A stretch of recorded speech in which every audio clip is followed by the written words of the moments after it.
Armas kogudus, head sõbrad, soovin teile õnnistatud veebruarikuu 3. pühapäeva. Meid on ootamas ees väga põnev nädal, meil on vastlapäev ja tuhkapäev ja just sellest lähtuvalt tahan ka tänases jutluses rääkida mitte vastlapäevast, mitte liu laskmisest, aga patukahetsusest, mis on iseloomustamas just tuhkapäeva. Tänase algussõna toob meieni armas Anu ja muusikaga teenib meid Maarika. Hea meel on, et sa oled täna koos meiega. Me alustame Jeesuse Kristuse nimel.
Good morning, everyone. Today is February 15th, so I'm going to start by wishing a belated Happy Valentine's Day to friends near and far. The members of our church and sister churches live not only in Toronto or Ontario or Canada, but all over the world. What a wonderful opportunity it's been over the past few years to connect with all of you every Sunday and serve God together. We love you and thank you for being with us every week. A special welcome to the members of Ruut Kokootus in Tartu, our 2026 prayer partners. We're excited to learn more about you. Perhaps there's some way we can feature your gospel choir in one of our online services. Just putting the idea out there. As we move into our last year together as a church, I find myself thinking more about next steps. Some of us have already found a future home church through family or friends, and some of us will continue worshiping at 883 Broadview Avenue as part of Christ Church Toronto, which is certainly a wonderful option because it means continuing in our beloved church as part of an active, vital congregation that feels so much like our own. But I need to find something closer to home with less of a challenging commute, so I can not only attend Sunday services every week, but perhaps even participate in Bible study and other church activities during the week. I started attending the Toronto Estonian Baptist Church when I was in my early teens, so it's hard to move on. I'm sure everyone feels the same way. We share so many precious memories, the same church forefathers and friends, the same cultural background, the same musical heritage. These are irreplaceable treasures. But we are also part of a universal church. And although I might feel a little lost, I am reminded by Colossians 1:17 that in him all things hold together. Christ continually sustains his creation, including his church, of which he is the head, preventing it from falling into chaos or disintegration. So I search for his direction in finding a new home church. Yes, I think of my own priorities, but I'm discovering that so many things that were important to me in the past, like being a part of the church choir and singing familiar hymns in full 4-part harmony, these are things that are less important to me now that I've lost my voice, but they still call to my heart.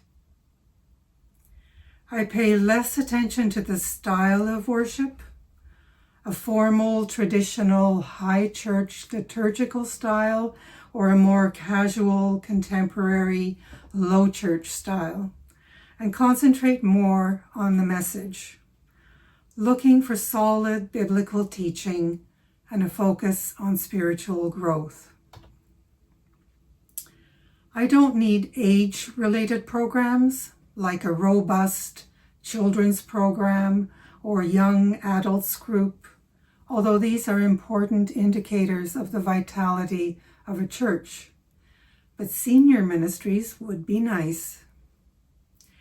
I'm doing my research online for now, investigating websites of churches in my area. Once the roads are less icy and snowy, I'll visit a few of these churches in person, looking for a place where I can genuinely connect, serve, and grow spiritually. But I must remember that no church is perfect, and it takes time to feel comfortable when we are in a new place around new people.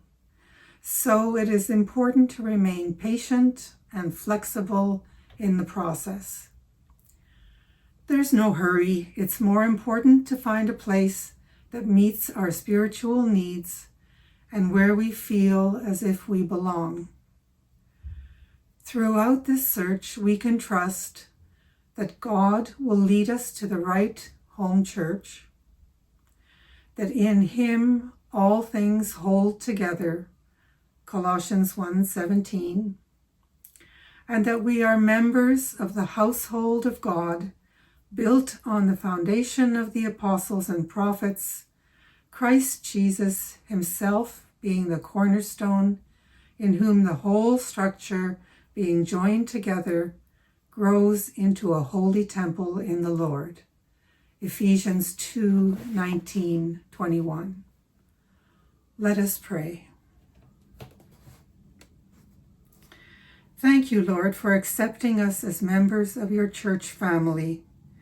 Thank you for giving us fellowship, connection, meaning, and function as a part of Christ's body of chosen people. Help us to continue to grow spiritually and to fulfill your purpose for our lives. As the time grows closer, Lord, we seek your wisdom and guidance in finding a new church home. Lead us to the church you want us to attend, participate in, and serve in future. Lord, we thank you for your loving kindness, your constant care, protection, and guidance. Bless our church family far and wide. Bless in particular those who mourn or battle health challenges. And bless the members of Tartu Ruut Kogudus, our new prayer partners. Open our hearts and minds now to receive this morning's message and help us to apply it in our daily lives. This we pray in Jesus' name. Amen.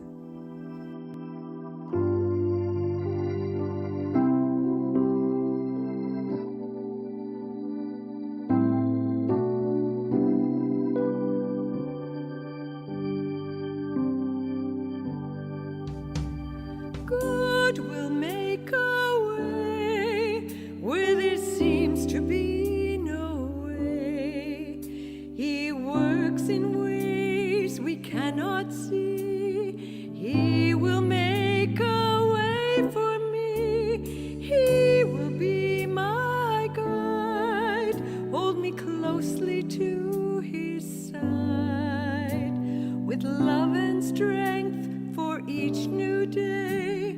He will make a way. He will make a way.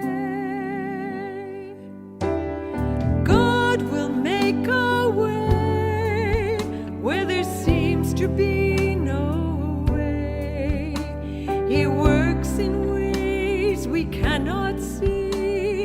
He will make a way for me. He will be my guide. Hold me closely to His side with love and strength for each new day. He will make a way. He will make a way. By a roadway in the wilderness He'll lead me, and rivers in the desert will I see. Heaven and earth will fade, but His word will still remain. He will do something new today. Jumal salute, minu võimatustesse, sa töötad ka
Oleme jõudnud kalendris nädalasse, mis on täis suuri vastuolusid.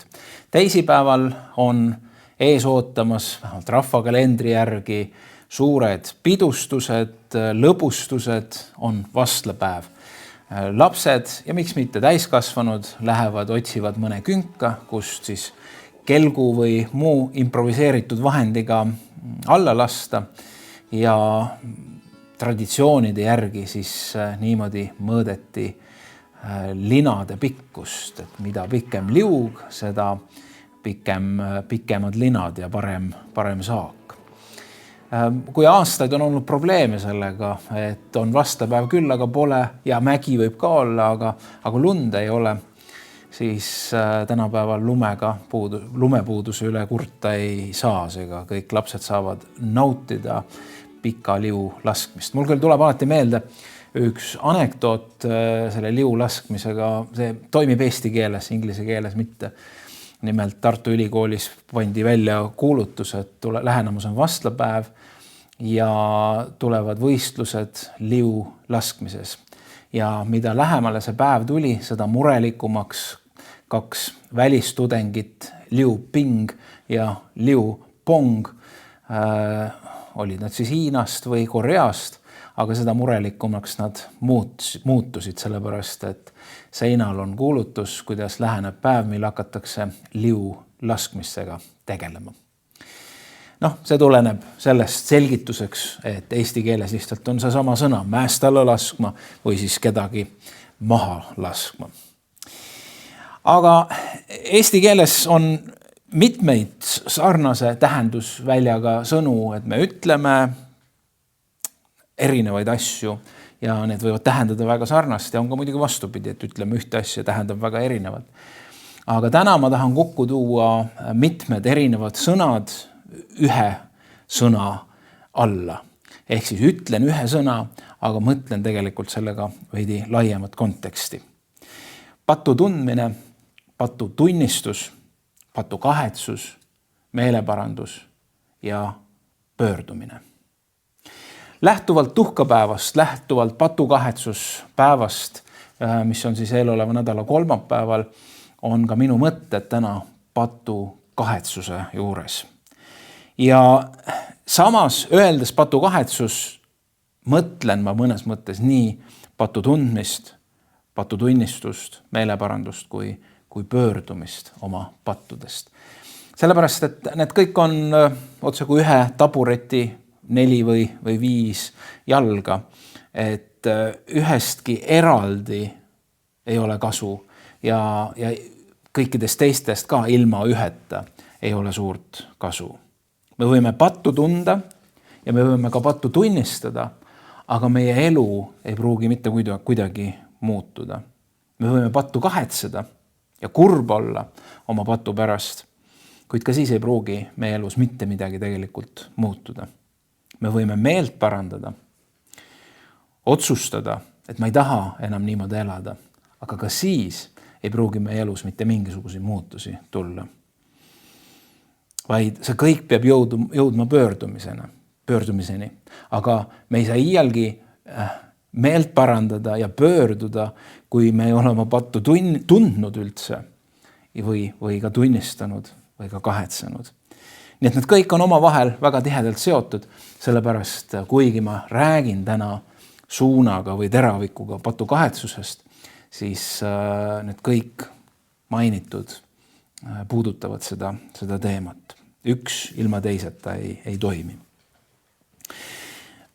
Kõige levinum haigus maailmas, ma ei tea, kui panna, tänapäeval armastatakse küsida ChatGPT käest, ma ei ole seda proovinud, seda küsimust talle esitada, aga ma kahtlustan, kui panna küsimus, et mis on maailmas kõige enam levinud haigus, siis sinna võib pakkuda, ma ei tea, külmetushaigusi või depressiooni või nohu või grippi. Aga Jumala sõna kohaselt ja vaimulikust perspektiivist maailma kõige levinum haigus ei ole ükski mainitutest, vaid see on patt. Ja patt ei ole lihtsalt see, et me teeme vahel mõnda asja mitte kõige õigemini, vaid see on see on üks haigus, omamoodi viirus, millest on see ühiskond, kogu maailm, inimesed ja Jumala sõna ütleb, et ka loodus nakatatud ja läbi imbunud. See, kui me saame päästetud, ei muuda meid kuidagi patu suhtes immuunseks. Jah, päästetud saades, et kui me taastame või leiame oma suhte Jumalaga läbi Jeesuse Kristuse, tekib patus elamise kõrvale üks alternatiiv. Et me mõistame, et see ei ole paratamatus elada patu võimu all ja elada patus, vaid tekib üks valik, üks alternatiiv. Ja see alternatiiv on elada Jumala tahtes, elada pühalt, elada mitte joostes patu poole, vaid pigem põgenedes patu eest. Me keegi ei muutu ühe hetkega, ma ei tea, pühadeks selles mõttes, et me kunagi enam ei eksi ja meil ei teki mõtetki millegi patuse järele, aga me vähemalt otsime seda teed, seda püha teed, Jumala tahtes teed. Aga patu mõju meie ümber ja meie sees on nii suur, et me paratamatult ühel või teisel moel määrime ennast.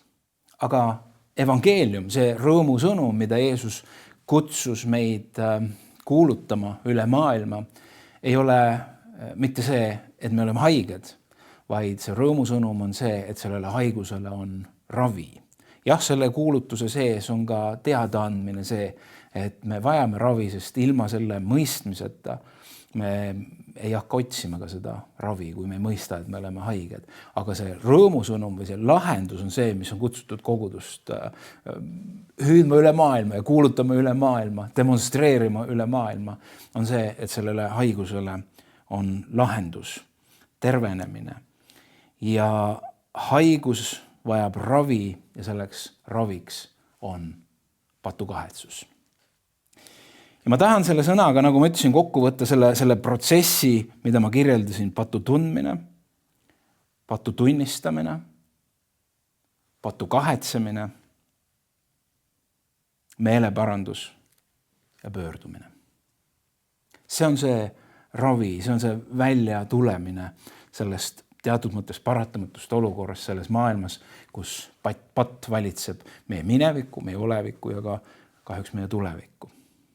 Püha Irenaios Lyonist on ütelnud, meeleparandus on hinge ravim, mille kaudu Jumal ravib seda, mida patt on haavanud.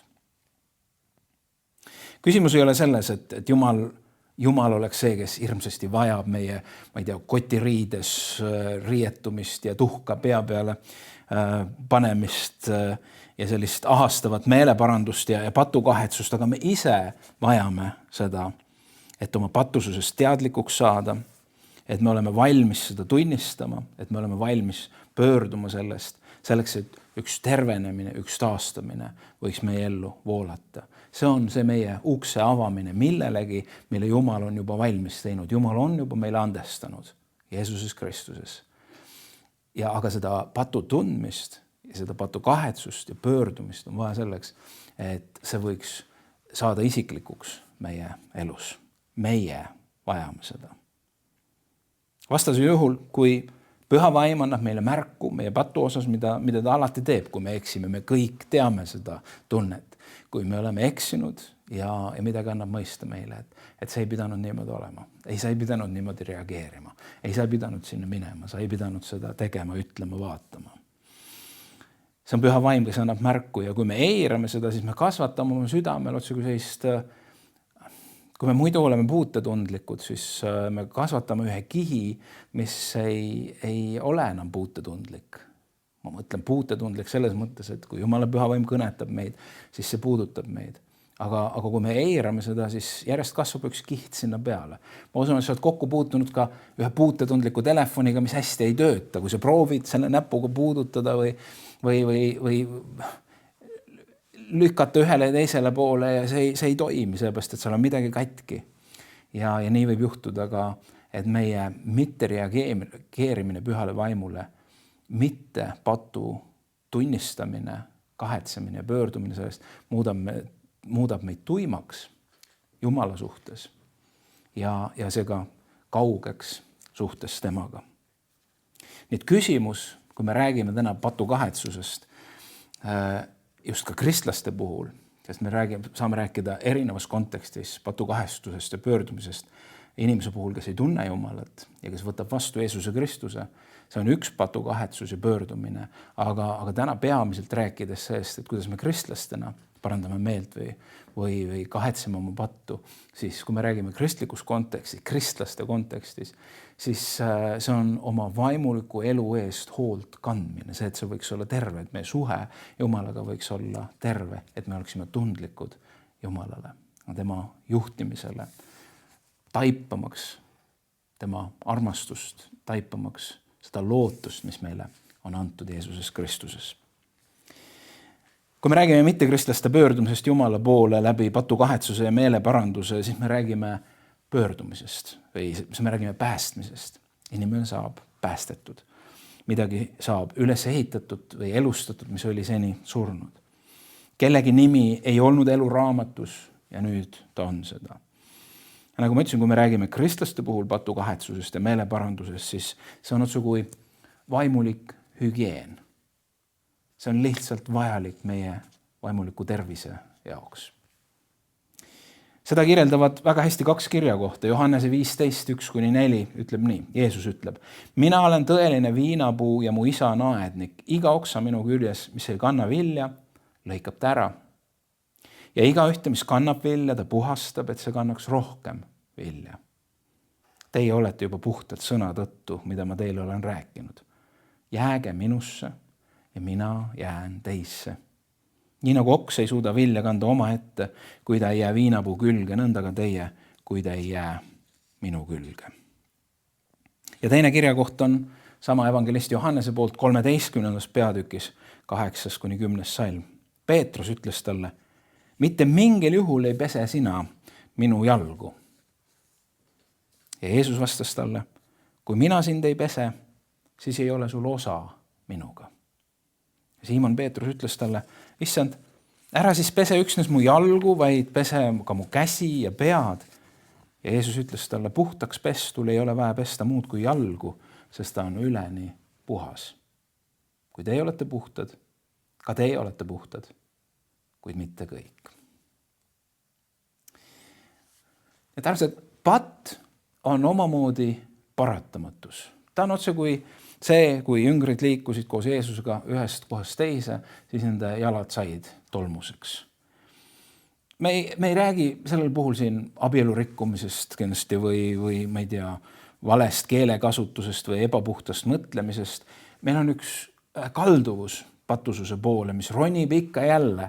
Jumal sõna ütleb, et lööge see risti, aga ta ronib sealt risti pealt sageli maha ja tahab oma meie elust võtta. Arvab, me eksime. Vahel me eksime palju. Aga sellest ei tohi saada meie elus patuga leppimine. Ehk see tõdemus, ma olen selline, ma eksin palju. Vaid iga eksimine, armsad, peaks meis esile tooma ühe ehtsa patukahetsuse.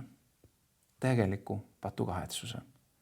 See tähendab, et me lihtsalt ei konstanteeri fakti, et nii oli. Selline ma olen. Ei piisa ka sellest, kui me ütleme, et lihtsalt, et Jumal halasta minu peale, selline ma olen. Vaid tõeline patukahetsus võtab ette kõik, mis on võimalik, et vältida seda pattu. Jah, me läheme Jumala ette. Jah, me tunnistame seda. Me palume andestust. Me palume Jumala armusest, ilma selle, et ei oleks nii mitte midagi. Aga sealt on midagi edasi ka. Me tahame kõik teha selleks, et vältida, et me järgmine kord seda sama ei teeks. Kuulasin mõnda aega tagasi Rootsi evangelisti ja piibliõpetajat Peter Nordbergi, kui ta viimati Eestis käis. Ja ta jutlustas seal ka patust. Ja ta ütles, et igal patul on oma stsenaarium. Ehk siis patt ei sünni lihtsalt mingisuguse tühja koha pealt, vaid ta alati on sellele mingisugused eelnevad sammud, mingi lugu viib alati konkreetse patuni. Et tekib üks sooduskeskkond, üks samm viib teiseni, üks lüli on seotud teisega ja siis toimub langemine, toimub eksimine, toimub patt. Ja ta ütleb, et meil puudub enamasti võimekus patule vastu seista oma jõust. Meil puudub see jõud iseeneses. Jah, see jõud on meil Jumalas. Aga on ka naiivne arvata, et kui me loome endale kõik keskkonna pattu langemiseks ja siis seal viimasel hetkel hüüame Jumalat, et Jumal, nüüd miks sa ei tule mulle appi, miks sa ei anna mulle jõudu, tõenäoliselt ta ei tule. Seepärast, et see, mis ta tahab õpetada meil on see, et muuta meie südant ka selles osas, et me oleme valmis muutma seda stsenaariumi, seda mõistma, et meil on vaja kusagil enne hakata häid valikuid tegema, enne kui me oleme konkreetselt juba mingisuguse konkreetse patu tegemise valiku ees. Meil on vaja muuta stsenaariumi. Tänapäeval on kurvaks tegevalt palju lugusid sellest, kuidas langevad suured vaimulikud juhid. No, see on vana tõde ja seda on ikka jälle korratud, et võim, seks ja raha on need, millega suured langevad ja seda ajalugu kinnitab. Ja seda on juhtunud varasemalt ja seda juhtub täna praegu meie ümber, kui suured vaimulikud liidrid langevad seksuaalpattudesse.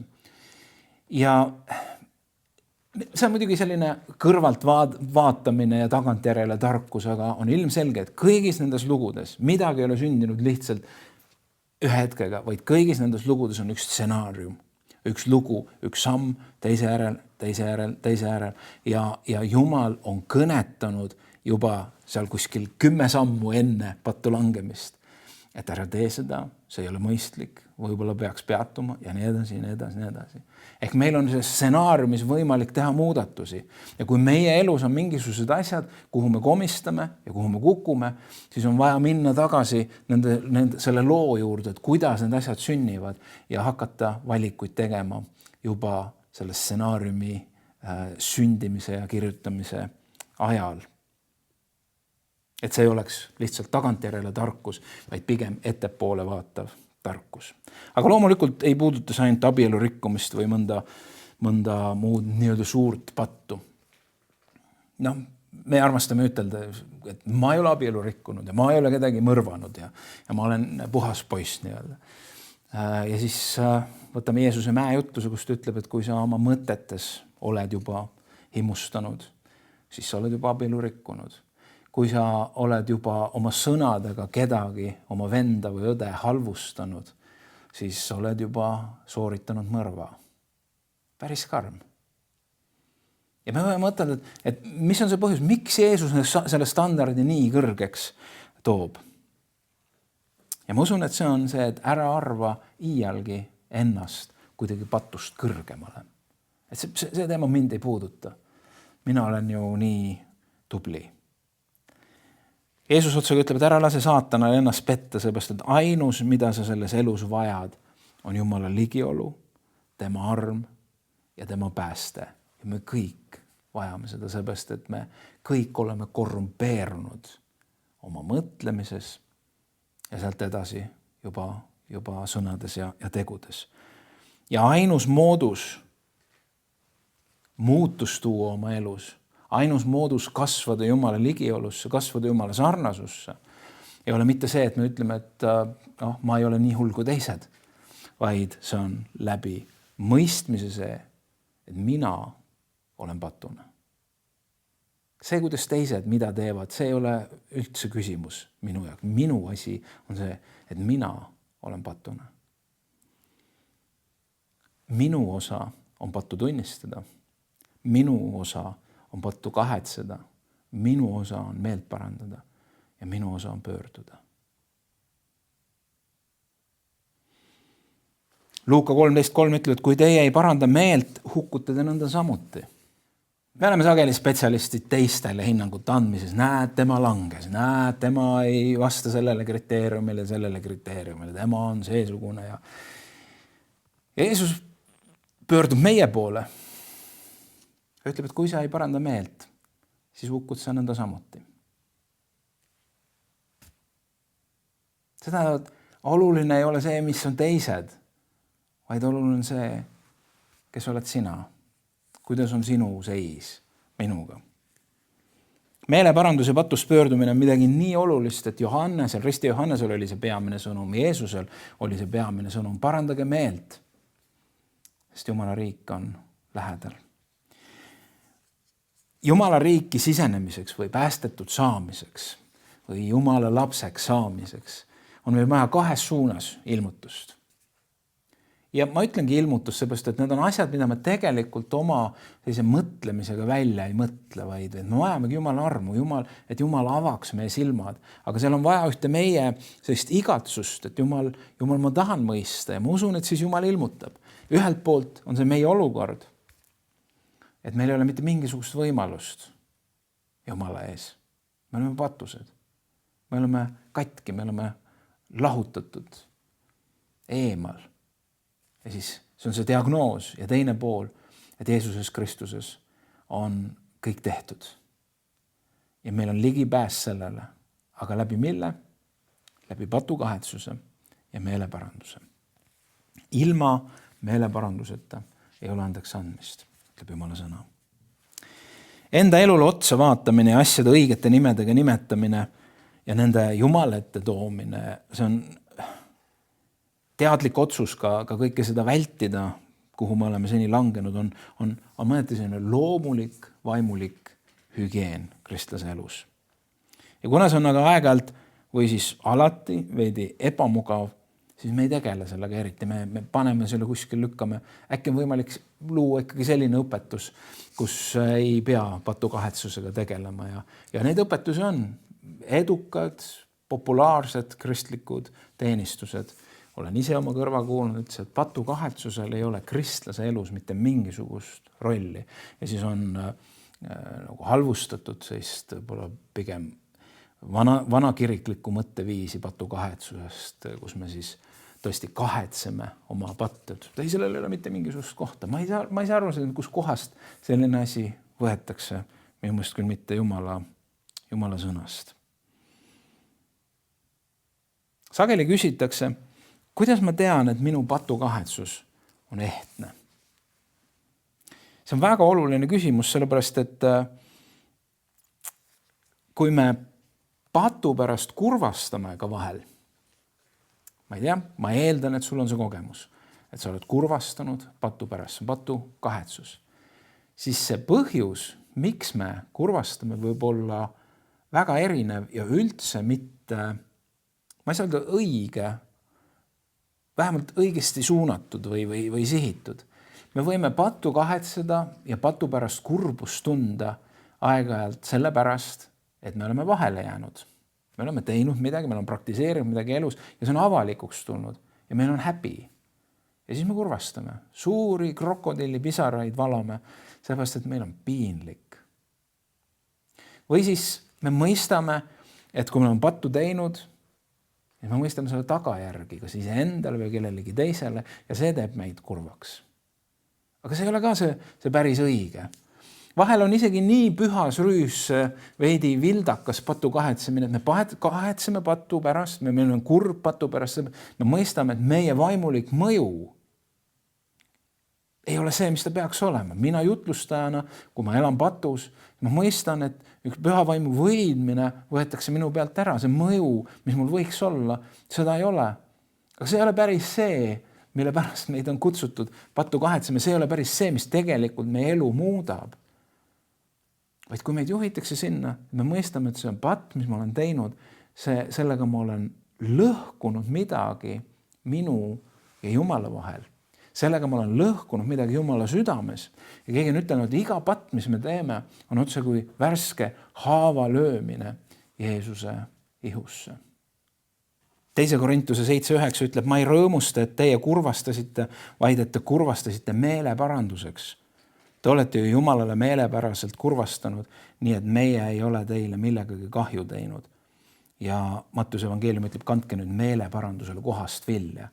See tähendab, et saab kurvastada patu pärast ka tegelikult surmaks, mitte eluks. Ja seepärast andku Jumal tarkust, andku Jumal meile seda mõistmist, et see meeleparandus või see ka patu kahetsus, mis meie elus esile tuleb, et see võiks olla eluks, et see võiks juhtida meeleparandusse, et see võiks juhtida meid pöördumisse. mitte ei piirduks sellega lihtsalt, et meil on häbi teiste inimeste ees. Nii et seega saab kurvastada nii, et see ei ole meeleparanduseks. Saab pattu kahetseda nii, et see ei too ellu muutusi. Ja nii paradoksaalsena, kui see ka ei kõla, siis selline õige elu muutev patu tundmine ja patu kahetsus on tegelikult Jumala arm. See, kui me tõeliselt meid juhatatakse leinama, sügavat kurbust tundma oma pattude pärast, see on arm. Sa küsid, kuidas see saab arm olla? See on ju ebameeldiv. Aga Paulus ütleb, et on kurvastust, mis on eluks ja tervenemiseks. Ja see on Jumala eesmärk, elu ja tervenemine. Mitte iialgi ei ole Jumala eesmärk kurb kristlane, vaid elu ja tervenemine. Briti puritaanlik preester Thomas Watson kirjutab oma teoses The Doctrine of Repentance: meeleparandus on püha kurbus, mis vihkab pattu rohkem kui karistust. Püha kurbus, mis vihkab pattu rohkem kui karistust. Ma asun, et sa mõistad seda, et see ei ole midagi, mida meie suudaks ise produtseerida oma mõtlemisega, vaid see on püha Jumala olemuse tunnetamine enda elus, mis seda toob esile. Tõeline elu muutev patukahetsus ei ole kunagi midagi sellist üldist. Kuigi sellel on ka oma koht, et kui me ütleme, et Jumal, kui me oleme pattu teinud, siis anna meile andeks, puhastame südamed. Aga see elu muutev patutunnistus, patukahetsus, meeleparandus saab olla ainult ju midagi konkreetset. Me ei saa üldiselt meelt parandada, vaid me saame meelt parandada konkreetsetest asjadest. Me saame teistmoodi teha konkreetseid asju. Nii nagu Piiblis öeldud, kui sa varastasid, siis ära enam varasta. Kui sa petad, siis ära enam peta. Kui sa hoorasid, siis ära enam hoora. Ja selle 2 punkti A ja punkti B vahele jäävadki need tunnistamine, kahetsemine, meeleparandus ja pöördumine. See tundlikkus, mis juhatab meid mõistma enda patusust ja meelt parandama. Et meie elus juhtuks see metanoia, mis on kreekakeelne sõna meeleparandusele. Ehk mõtlemise muutumine, hoiakute muutumine, see muutumine meie enda suhtes ja mõtle muutumine meie Jumala suhtes. Et mõtle muutumine enda suhtes, et ma vajan armu. Ma ei saa ise hakkama. Ma olen patune. Ja teistpidi mõtle muutumine Jumala suhtes, et Jumalal on see kõik valmis. Jumal on seda pakkumas mulle, andestust ja päästet. Nüüd ühtepidi on see kõik selle mõistmine arm meie elus, aga teistpidi on see meie vastutus, et see tundlikkus Jumala pühadusest, Jumala sõna pühadusest, et see tundlikkus meie elus püsiks ja kasvaks. See ei toimi mingil muul moel kui, nii nagu Jeesus ütles, mida me lugesime ka, et mina olen tõeline viinapuu ja mu isa on aednik ja nii edasi. Ja siis Jeesus ütleb, et jääge minusse ja mina jään teisse. See on see moodus. Jääge minusse. Kasvage minusse aina rohkem ja rohkem. Ja see saab olla läbi selle, et me reageerime täna sellele, mida püha vaim meie ellu räägib. Siis me jääme, siis me kasvame. Kui me täna eirame seda, siis toimub see nagu moodne sõna on suhetes, et me kasvasime lahku. Siis toimub see seepärast, et me ehitame kogu aeg ühte mitte tundlikku kihti oma südame üle. Jumal ei vaja meie täiuslikkust ja eksimatust. Ta teab paremini kui meie, kes me oleme, mida me suudame ja mida mitte. Aga see, mida ta otsib, on tõeline patukahetsus ja tõeline meeleparandus. Kui meie oma patud tunnistame, on tema ustav ja õige. Ka see maailm ei otsi täiuslikkust ega eksimatust, vaid ta otsib ehtsust, päris inimesi. Maailmas on tohutu ehtsuse defitsiit ja samamoodi on see koguduses. Apostel ütleb, tunnistage üksteisele oma eksimused. Ärge mängige kangelasi, tunnistage üksteisele ja palvetage üksteise eest, et te saaksite terveks. Orgaaniline, ehtne suhe. Hoia oma elus aktiivne või teadlik hoiak, et su elu oleks õige Jumala ees. Ära lepi ühegi patuga oma elus. Meie elus juhtub igasuguseid asju, aga ära lepi ühegi sellega. Sellepärast, et patt on nagu mädanik või nagu viirus, mis levib ja ta levib selleks, et hävitada sinu elu. See muudab sinu südant. Jesaja raamatus öeldakse, peske endid, puhastage endid, saatke oma tegude kurjus mu silma eest, lakake paha tegemast, õppige tegema head, nõutke õigust, lahendage lesknaise kohtuasju. Arvas, patukahetsus ja meeleparandus ei ole märk vaimulikust ebaküpsusest, vaid pigem vaimulikust küpsusest. Tõenäoliselt inimesed, keda meie nimetame pühadeks või lausa pühakuteks, on ju olnud inimesed, kes on kõige enam mõistnud oma patusust ja vajadust patukahetsuse järele. Armas, see, kui sa täna leiad põhjust kurvastada oma pattude pärast, see ei ole karistus. See ei ole sinu elu kõige süngem hetk. Jah, seal võib olla kurbus, seal võib olla valu, aga see on arm, sellepärast, et see on sinu eluks ja terviseks. Saagu see kurvastus elu toovaks, elu muutvaks, et me võiksime kasvada Jumala lähedusse. Üks mõte veel ja siis ma loen 2 kirja kohta päris lõpetuseks. Meie meeleparandus ja patukahetsus ei pane Jumalat otsustama meid, et nüüd ma annan andeks. Või nüüd ma armastan, sest ta kahetseb nii pattu. Vaid ta on teinud seda ammu enne, kui meie oleme osanud mõteldagi patukahetsuse peale. Ta on enne meid armastanud, ta on enne meile andestanud. Patukahetsus ja meeleparandus on lihtsalt meiepoolne jah. Meiepoolne ukse avamine, et Jumala andestus ja arm saaks meie ellu tulla muutva väena. Oswald Chambers on kirjutanud, mind ei päästa meeleparandus. Meeleparandus on märk sellest, et ma mõistan, mida Jumal on teinud Kristuses Jeesuses. Oht seisneb rõhu panemises tagajärjele, mitte põhjusele. Kas minu kuulekus seab mind õigesse suhtesse Jumalaga? Mitte kunagi. Ma olen Jumalaga õigesse suhtesse seatud seetõttu, et Kristus suri minu eest. Kui ma pöördun Jumala poole ja võtan usus vastu selle, mida Jumal ilmutab, siis paiskab Jeesuse Kristuse hämmastav lepitus mind otsekohe õigesse suhtesse Jumalaga. Jumala armu ime läbi seisan ma õigeks mõistetuna, mitte millegi tõttu, mida mina olen teinud, vaid selle tõttu, mida Jeesus on teinud. Jumala pääste ei seisa inimlikul loogikal. See seisab Jeesuse ohvri surmal. Patused mehed ja naised võivad saada uueks looduks Jumala imelise töö kaudu Kristuses Jeesuses. Töö kaudu, mis eelneb igale kogemusele. Midagi on juba tehtud. Ja sinu patu kahetsus ja meeleparanduse pöördumine on reageering sellele või vastus sellele. Et need 2 poolt saaksid kokku, sina ja Jumala armastus. Ma lõpetan 2 psalmiga patu kahetsuse ja meeleparanduse kohta. Psalm 130 on hüüd patu sügavusest. Ja hea sõber, kui sa oled selles kohas, kus sa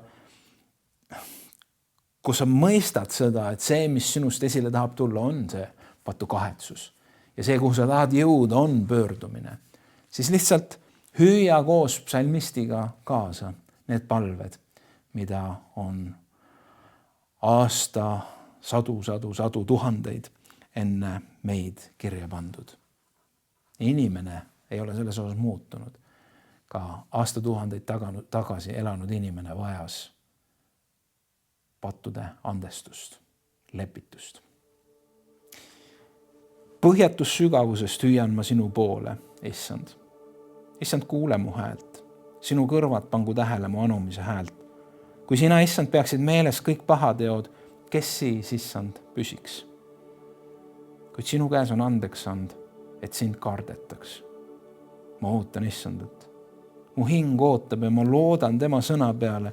Mu hing ootab issandat enam kui valvurid hommikut.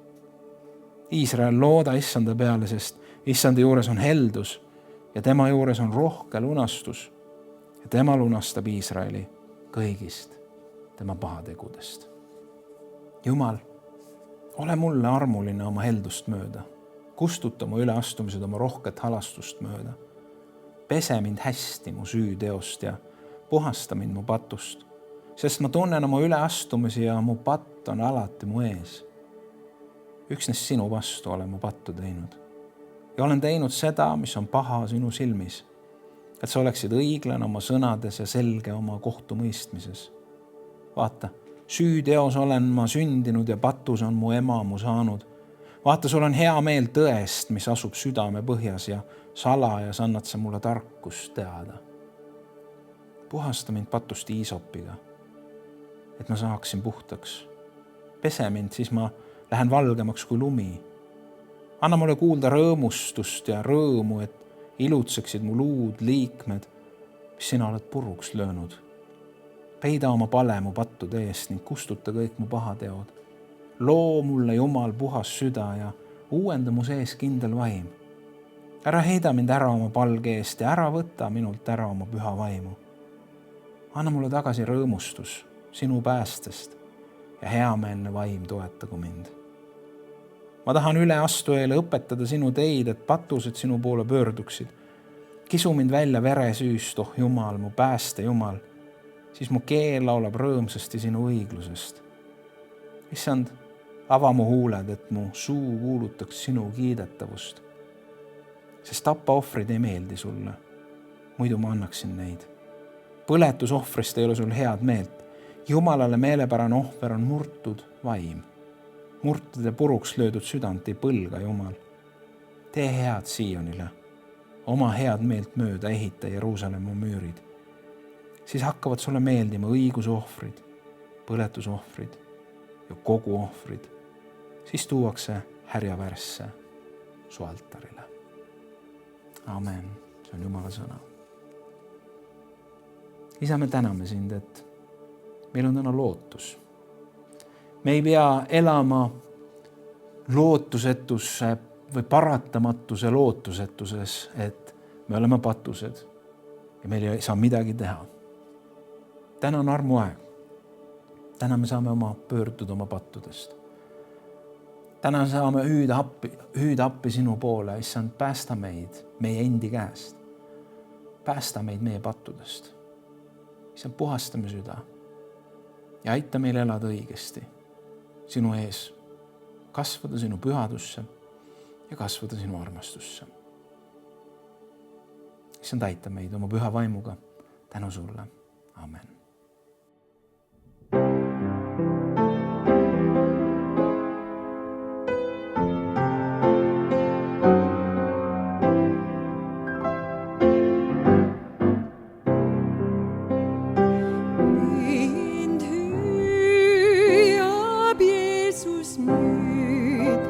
Laps, võta vastu mind, muld leiad rahu küll ja kõik, mis puudub sul. Jeesu veri nüüd kustutab mu süü.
Selline oli meie tänane teenistus. Soovin teile siis pikka liugu, kui te lähete vastlapäeval mäest alla laskma. Hoidke oma konte ja tervist. Ja kui Jumal päevi kingib, siis kohtume juba järgmisel pühapäeval, kui kirikukalendri järgi on Jumala rahvas paastoajas. Issand, õnnistagu sind ja hoidku sind. Issand, lasku oma pale paista sinu peale, olgu sulle armuline. Issand, tõstku oma pale sinu üle ja andku sulle rahu Isa, Poja ja Püha Vaimu nimel. Amen.